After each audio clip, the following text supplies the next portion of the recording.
Look what we just bought. New project. So I just drove 7-hour round trip to go pick this bike up. Got it for a really good deal. $1,500. This is a KTM SXC 625 Supermoto. You can see it's got the street tires on there. Comes with a clean title.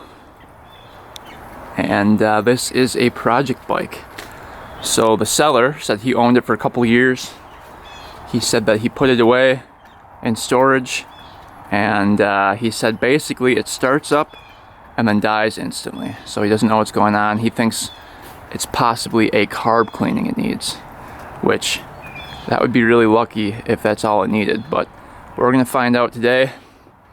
I did hear it start up when I was there, and like he said, it just instantly dies. So it starts up for a brief second and then dies, almost like it's not getting gas. So maybe it is a carb clean. Could be valves, could be anything. So we'll find out today and hopefully get this bike up, running, and driving. That's the goal. But these bikes were made from 2002 to 2006, and the Supermoto version is pretty rare actually. You needed a conversion kit to make it possible. But the previous seller probably did the kit on it and made it street legal. But yeah, it's a pretty cool bike. I've always liked the looks of these KTMs in the Supermoto version with the street tires on there. Looks pretty sweet. Also has a little toolkit back here with, it looks like, insurance on there. Looks like a couple zip ties in there. There's the plate from 2024.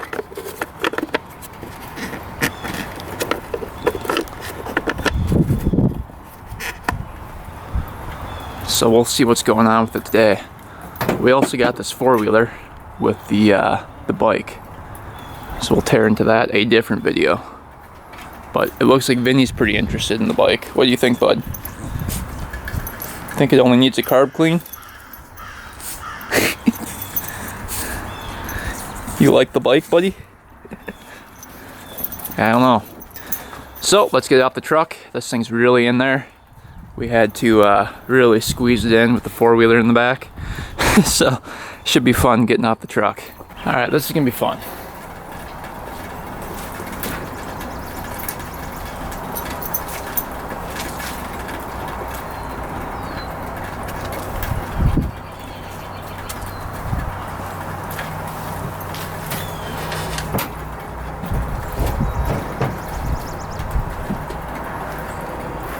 Alright, this looks like a disaster waiting to happen here.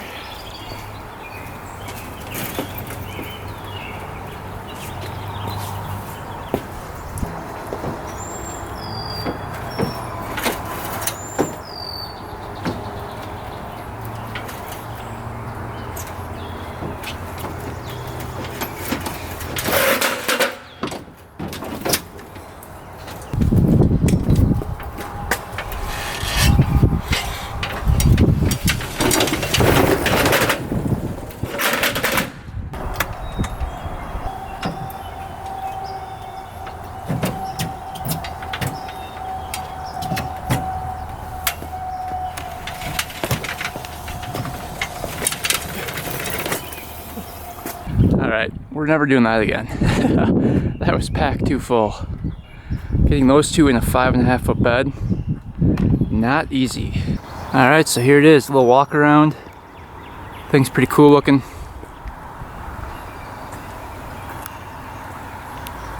It's not a small bike. 625cc. Thing's pretty clean though. Really nice. Left hand kick? Oh no. Good thing this thing has electric start. My leg is still killing me from the other left hand kick bike I have in there.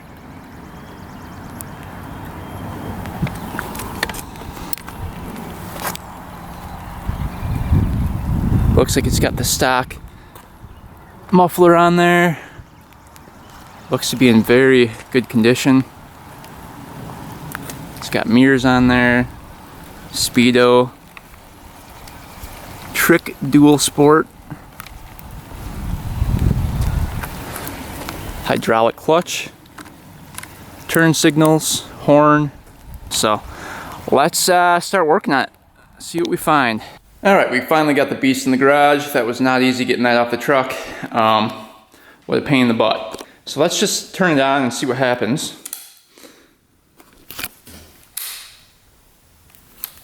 Nothing's coming up on the screen here. I don't know.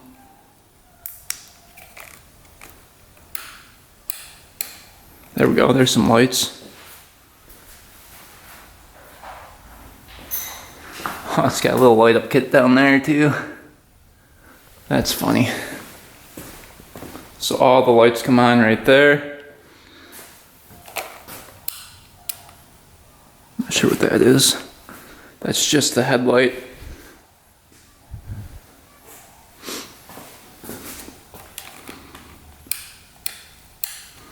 Let's see. See if the blinkers work. Yep. Blinkers are working.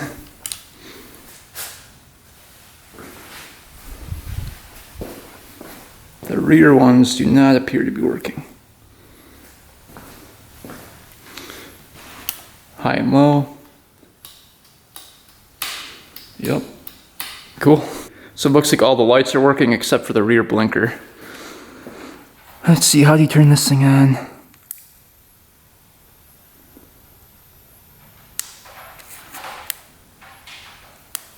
It must come on when you start the machine up. So let's see what happens. We'll give it a crank.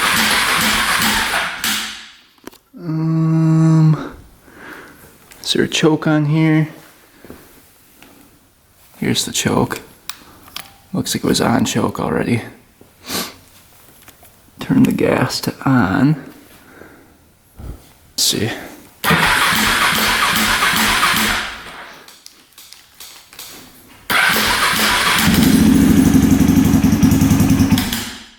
And it dies.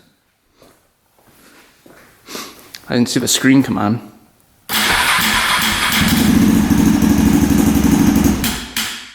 Just dies.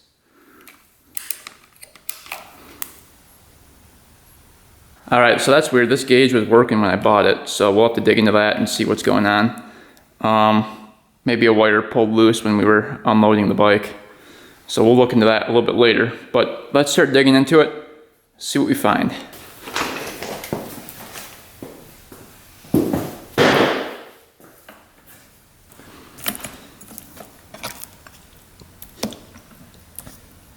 Looks like there's a lithium battery in there. Got a fuse right here, fuse right here. And then we've got fuses right here. So we can check all those a little bit later. But air filter looks pretty decent in there. It's a little dirty, but not too bad. It's oiled up, not too coated with dirt or anything, so that's not preventing air from going into the bike. So that looks pretty good. Not sure how you get that out. That's a tight fit. All right, we'll see what this oil looks like. It doesn't smell like gas or anything. Got a little dipstick in there. It's a little dark, but not too bad. Definitely looks newer. Not brand new, but not milky at all, so we know the water pump seals aren't leaking, and we know we most likely don't have a head gasket failure. So that's what you can find from the oil when you check it. We'll have to check it and drain it to see if there's any metal chunks. I don't know if this bottom end is good or not, but I'm assuming it is. We can actually shift through and see if all the gears are working here. We'll get this thing jacked up. Drill. First, second, third, fourth, fifth. So there's 5 gears.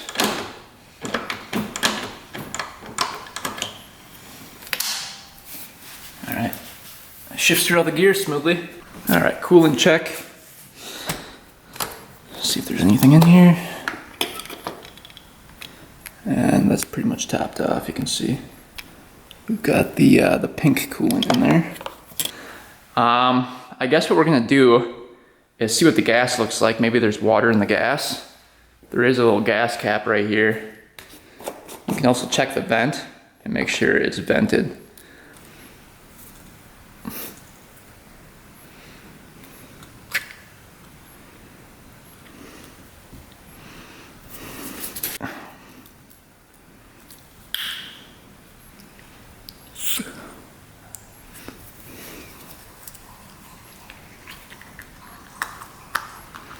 So that looks all clear through there. Let's see if this little thing is ventilated here.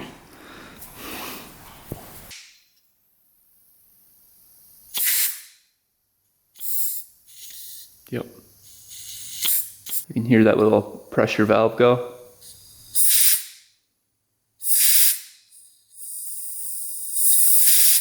So when it makes enough pressure, it releases air. So that looks like that's working. All right, we've got the gas line right here. We're gonna turn it to that way. I think that's off right there.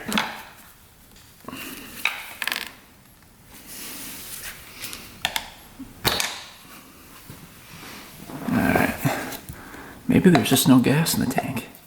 Let's see. Oh yeah. Looks like there's oil in it. What the heck? Or it's stable. That's interesting. What the heck? It's really red. There's water at all in here.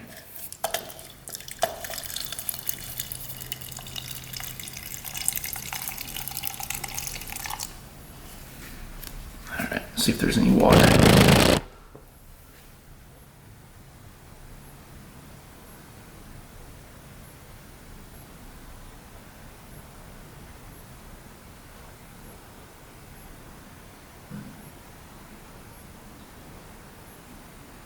Huh. Doesn't look like there's any water separation. All right, just got done talking to the owner of this thing, and I said there's some red gas in the bike, and I said, did you add a bunch of stable to it? And he said, no, it's just 110 race fuel. I asked him if there's a high compression piston here, and he said he does not know. And he just said he ran it on 110. He said it doesn't need to have 110, but he ran it on 110. But yeah, it's just 110 race fuel in there. It's not premixed and it's not stable, which is good. All right, let's try to get this gas tank off of here.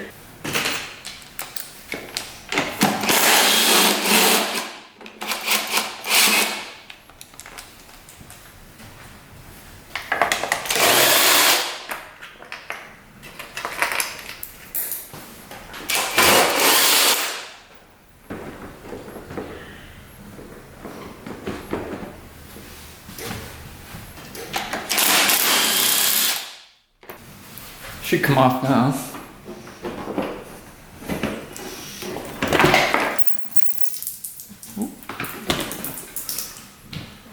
Gas. All right, let's see if anything's disconnected from the carb. Okay, your switch is going to the carb there. Choke is connected. Throttle looks good.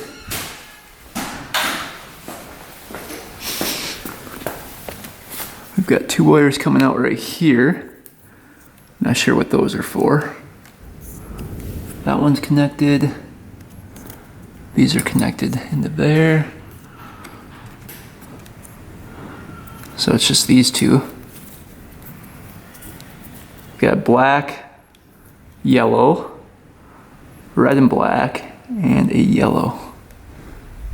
That must be for a tuner, maybe. All right, we've got the spark plug right here. Get that out, see what the spark looks like.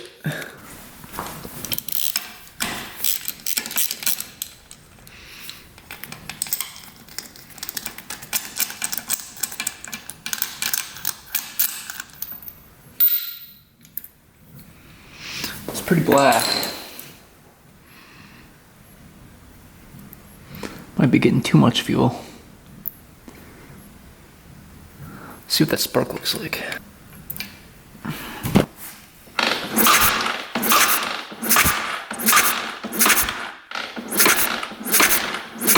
That's a pretty good spark.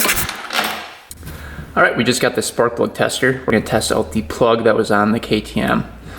So this allows you to see spark without it being connected to the bike, and you can test out different RPMs to see what that plug looks like at those RPMs. So let's zoom in and you guys can take a look. And you can see it sparking. We'll go up in RPM. We're at 2200, 2400, 2600, 2800, 3000 RPM, 33, 36, 39, 42, 45, 48, 51, 54, 57, 6000 RPM, 6500, 7000, 7500, 8000, 9000. So that spark looks very consistent. Looks really good. Nice and blue. So that's how that spark plug tester works. So a bad one, a lot of times doesn't spark at higher RPMs. So we basically just confirmed we have a good plug in there. All right, this bike has a decompression mechanism, but I'm just kind of curious as to what we're gonna get for a compression rating on it. We'll use the Kickstarter, which will be more accurate. So let's just do throttle open, kick this thing over a couple times and just see what we get.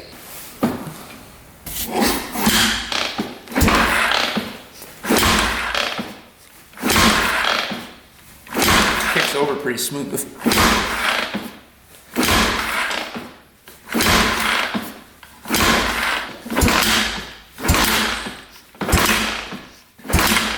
Yeah, about 110. This thing definitely has a automatic decompression mechanism because it's pretty easy to kick over. So yeah, 110 is pretty good with the automatic decompression. All right, let's try to get this carb out of here. Looks like a fun one to get out.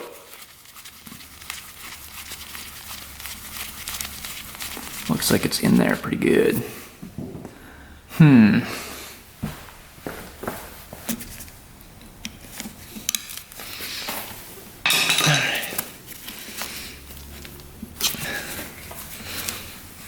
Oh boy.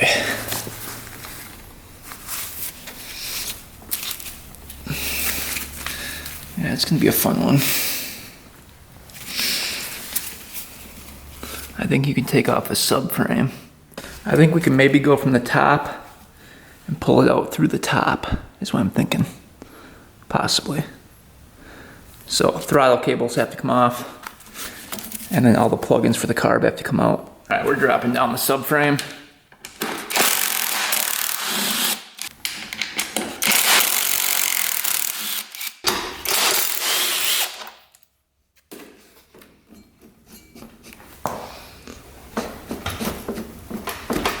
Definitely give us some more room.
All right, carb's finally out. It took a while.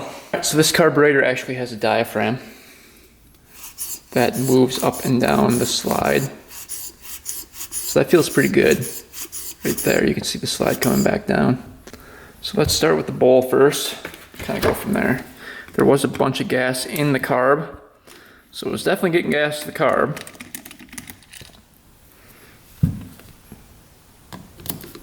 Only 2 bolts holding on the bowl. Could just be as simple as a clogged pilot jet. So we'll see. I'm hoping it's nothing too serious. Alright. Alright, that looks really clean. Man, yeah, that's really clean. Take this float out.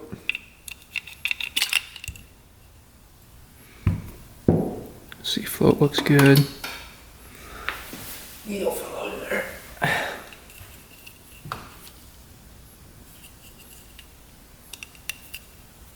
No gas in the float at all. Needle looks good. Alright. Looks like all new hardware in here. The seat looks brand new.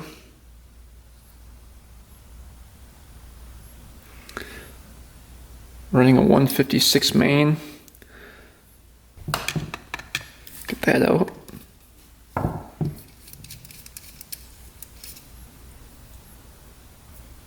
That's clear. I'm hoping this pilot's clogged. Let's see.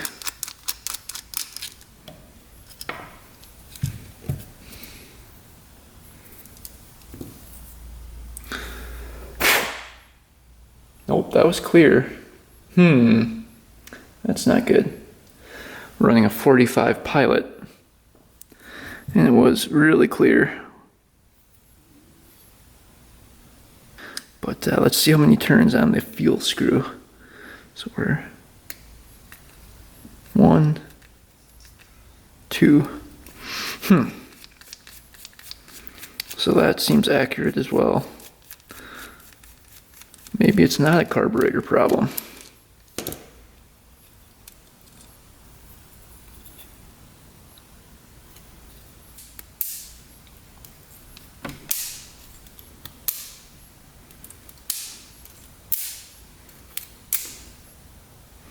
There we go. A little O-ring in there too. So fuel screw had all the components. A lot of times it's missing that little O-ring. So far so good. Not seeing any issues with it yet. One thing I do see right here is that that's open. It's usually for a vacuum line.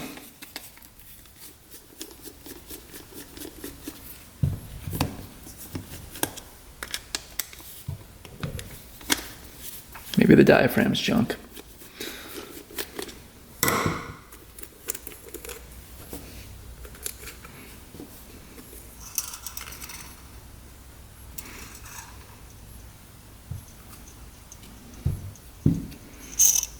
Spring looks good. Yeah, it looks like that doesn't lead to anything.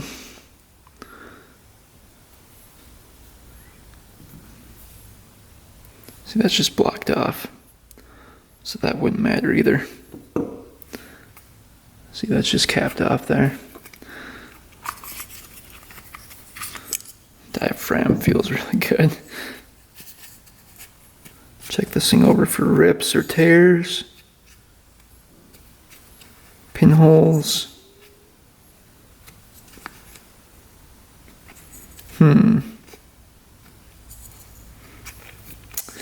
That looks good as well.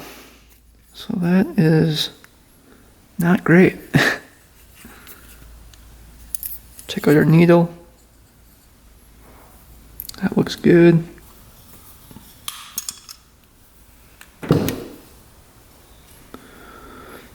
That's not clogged at all. So everything checks out with the carb. We'll clean it out, go through everything, and put it back on the bike. See if that helps. But I'm guessing it wasn't the carb if it looked that clean.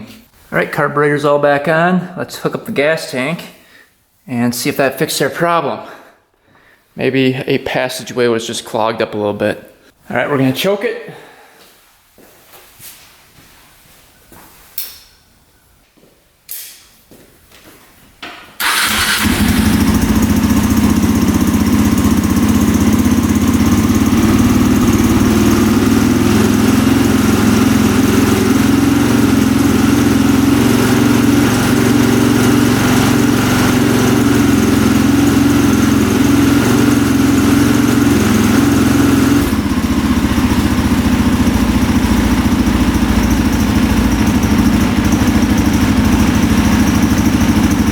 that sounds a lot better.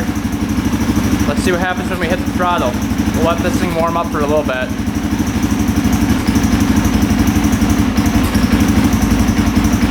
Let's see what happens.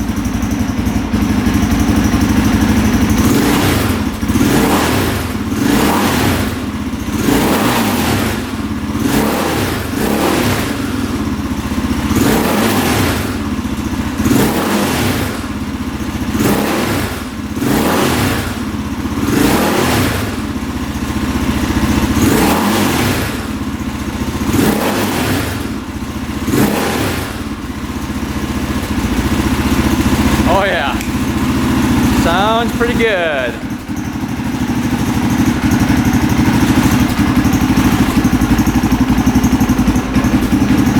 Wow.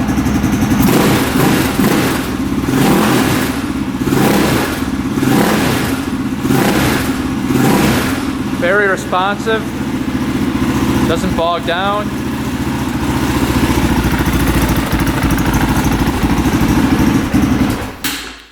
All right, so the carb clean fixed it. The guy was not kidding. So all it took was a carb clean, and this thing is fixed. That does not happen very often. Wow. This sounds really good. I saw this line right here was hitting the pipe. Get that out of the way.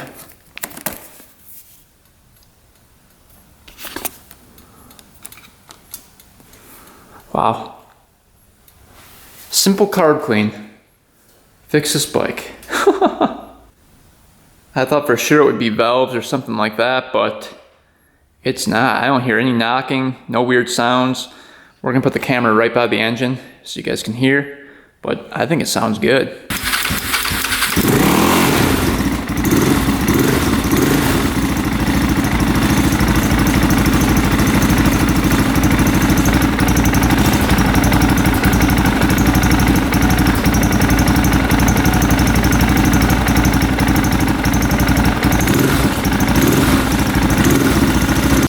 So this thing's running good. So apparently all it needed was a carb clean.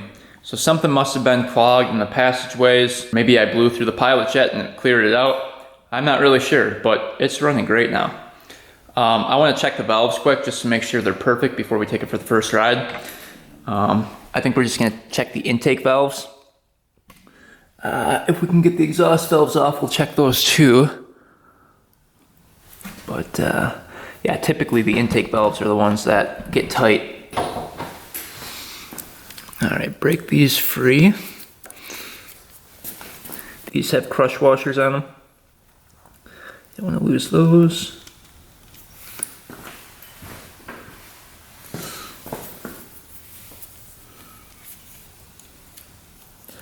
It's kind of rare. A KTM that doesn't need a lot of work.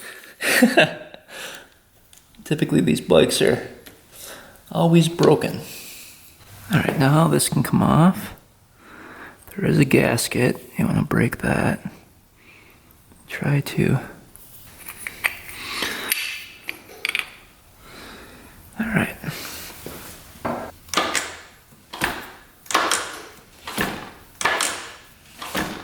All right, spark plug is out. We're gonna be looking at the window right here for the timing mark while we turn the back wheel.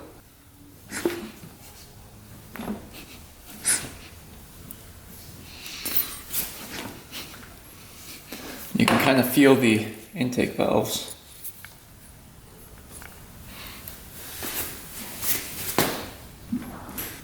It's really hard to see because the window has like a little crack in there.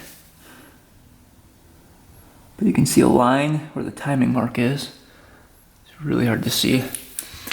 And you'll see down in here, the intake valves will move. See that? Those are moving up and down. So the intake valves are not tight. The spec for these are going to be 0.15 millimeters. So let's get the feeler gauge in there and see if these are adjusted properly.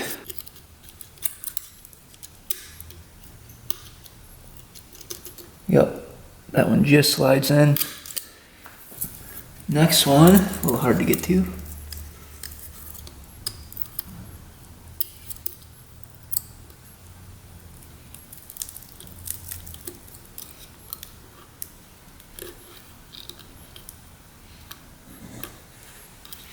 All right, one. That side is perfect as well. So intake valves check out, and they are perfect. So typically if you have tight intake valves, you're gonna have lower compression, and your bike's gonna be really hard to start. And a lot of times you'd have to bump start it to start it. And yeah, with this bike, it starts right up. So I kind of knew the intake valves were gonna be good. We were just checking it just to make sure. All right, time to check the oil, make sure the bottom end is fine. We're looking for any big metal chunks that could be floating around in the oil. But underneath here, the main drain plug is right there. The secondary one is right here. So both of those have to come out. And then there's a filter right here. You can see there's 1, 2, 3 bolts. That pops off, and you just put the new filter in there. And there's a secondary oil filter over on the other side. I don't have these filters, we'll have to do that at a different time. But that's the secondary filter. 2 bolts come off, cap comes off, filter comes out. Break the main one free first, if we can.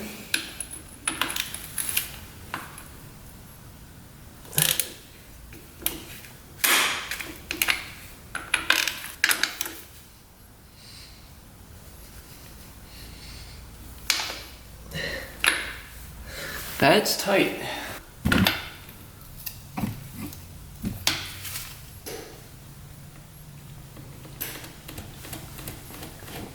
Oh, man, oh man. That might not come free. Oh. Wow. All right.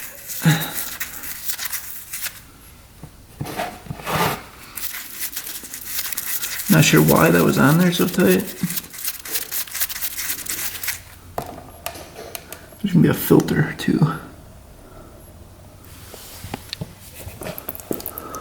All right, so far no chunks.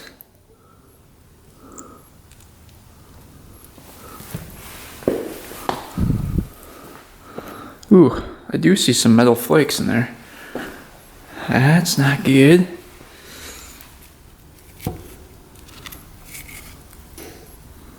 Look at that. Couple metallic flakes in there. What is that from?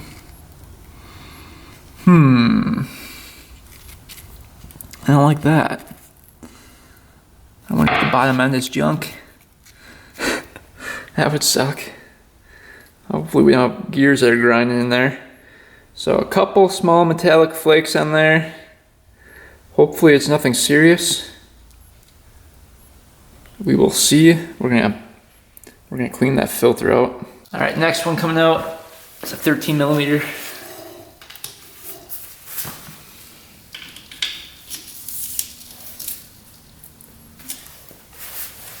That one came a little easier. All right. This one has a magnet on it, so we can see what that caught. No big chunks though. Right.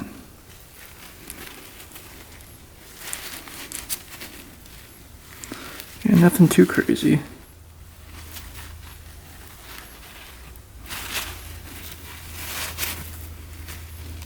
It's typical to have a little bit, you know.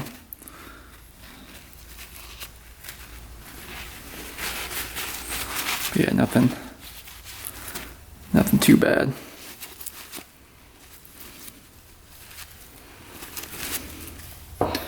Cleaned out that screen as well, so that looks good. All right, here's the oil. You can see no big metal chunks or anything in there. Really no metallic flakes at all. So I think we're gonna luck out, and I think the bottom end is probably fine. All right, you can see the window's empty. We're gonna fill it up with about 1.5 quarts of oil, and it should be between the two lines, the upper and the lower.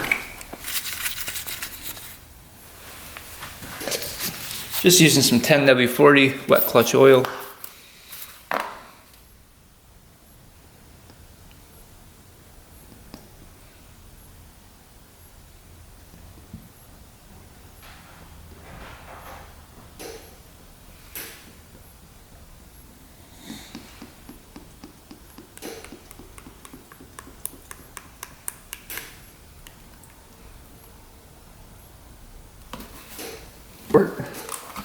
Right away.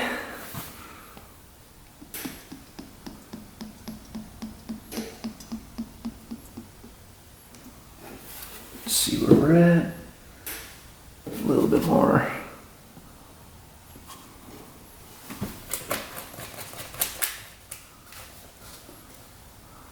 All right. So on this machine, you need to bleed the system. So to do that, we need to start this thing up, and we're going to crack the bolt right here, and oil should pour out of there. That means that the pump is working and that oil's circulating back to the engine here. So let's do that. We'll fire this thing up and bleed this system. We don't want any air bubbles in there. All right, fire this thing up.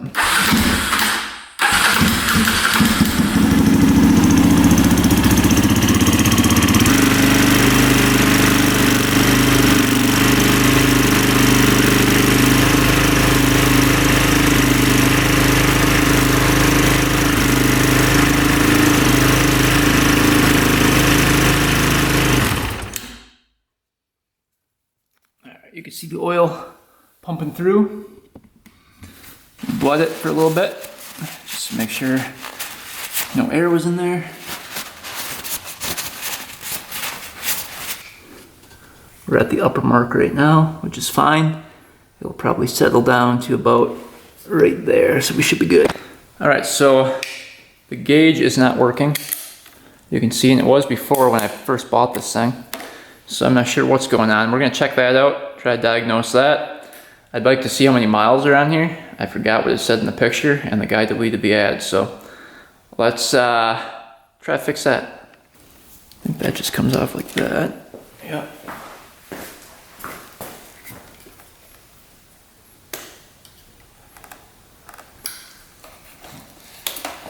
All right.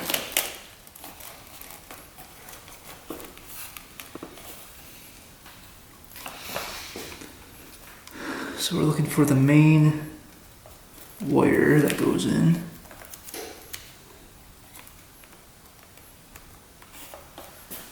See, the wire right there leads to the coolant right there.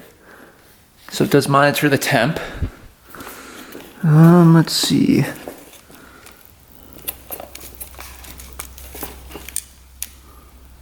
That one looks like it's missing.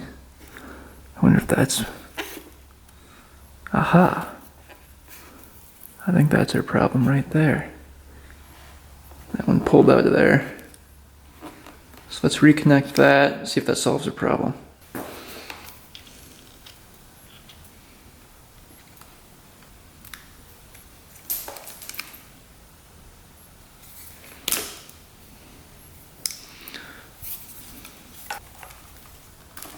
There we go.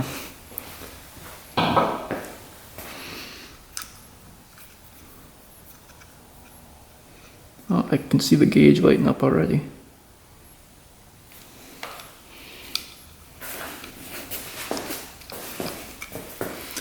No wonder it pulled out of there. It's so tiny.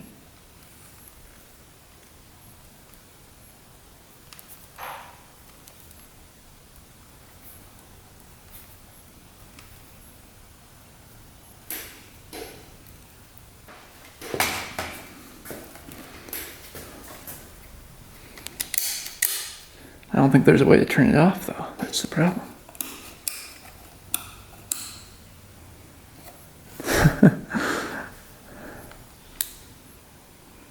Does it turn off?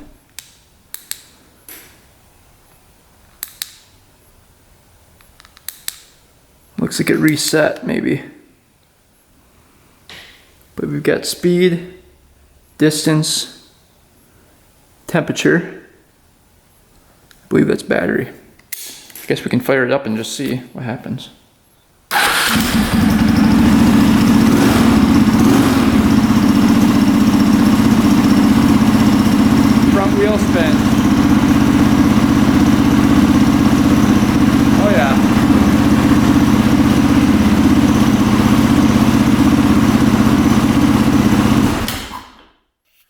temperature is going up as well.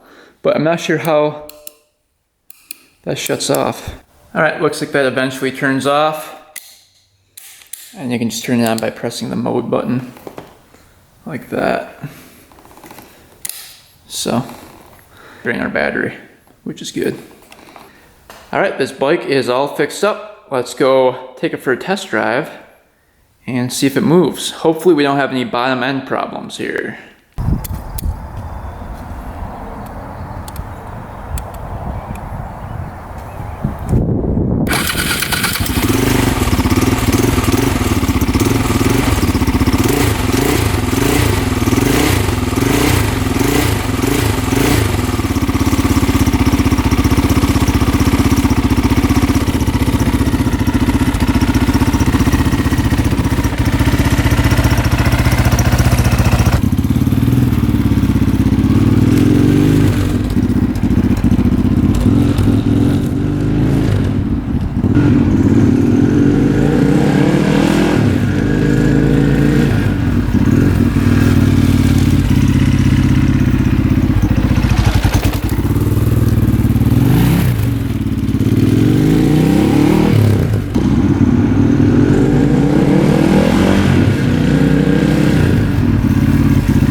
one thing, electric start's pretty nice.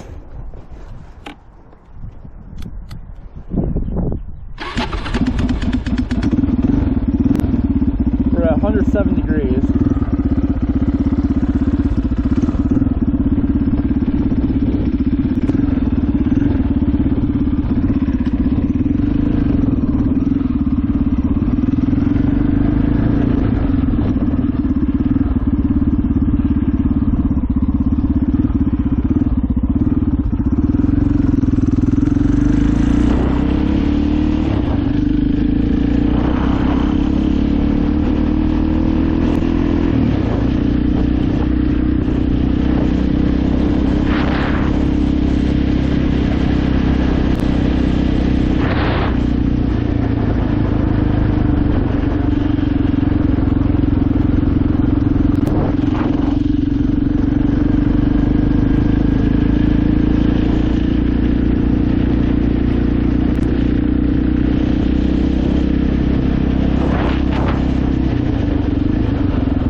So we ran into a little bit of a problem.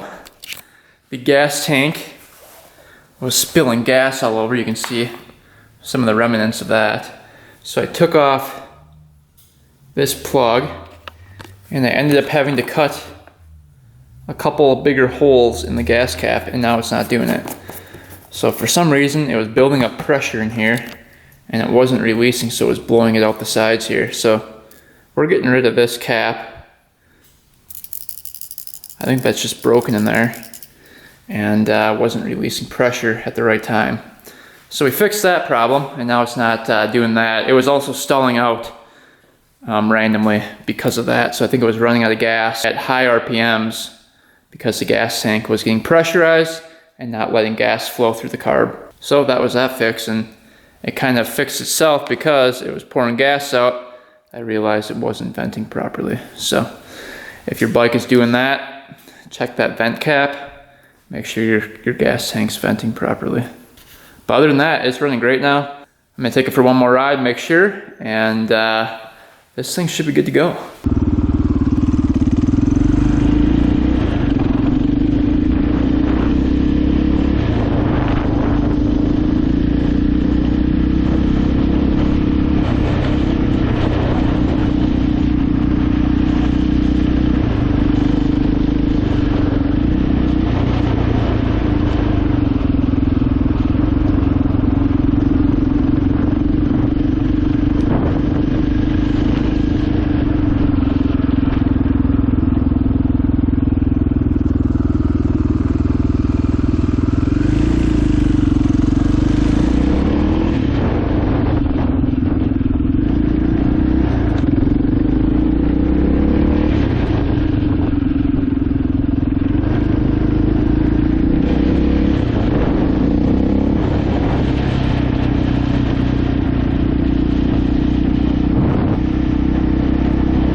Well, this one is officially fixed. Just took it for a long ride. We no longer have gas pouring out of the gas tank from the gas cap. So taking off the vent tube right here, along with cutting bigger holes in the diaphragm here for it to vent, solved our issue. And it no longer comes to a stop after we're running at high RPMs. So the carb is officially getting gas when coming to a stop. And I think before, what happened was it was pressurizing the gas tank, and when you're at high RPMs, it needs a lot of gas in the carburetor. We weren't getting enough gas, and that would stall out. And I think that was part of the main problem we were having with this bike as well. You'd start it up, and then it would eventually stall out, start it back up, stall out. And that combined with the carb clean, I think fixed, all the issues with the bike. It's not every day you get to pick up a bike that's in this good a shape for $1,500 and have the only problem be carb clean and gas tank vent. Usually it's like a whole engine rebuild, bottom and top end, and then you've got like $2,500 into it, and it's like, but this one turned out to be pretty good. So thanks to the seller for selling me a good bike for a good price. And I think these typically go for like right around $3,000, $2,500 to $3,000, depending on condition. And obviously condition on this one's really, really nice. So I'm guessing it could probably go for right around that $3K mark, especially with a nice clean title and the Supermoto kit on it. Makes it more valuable. So thanks for watching, guys. Thanks for subscribing. Stay tuned for next video. And until next time, we are out.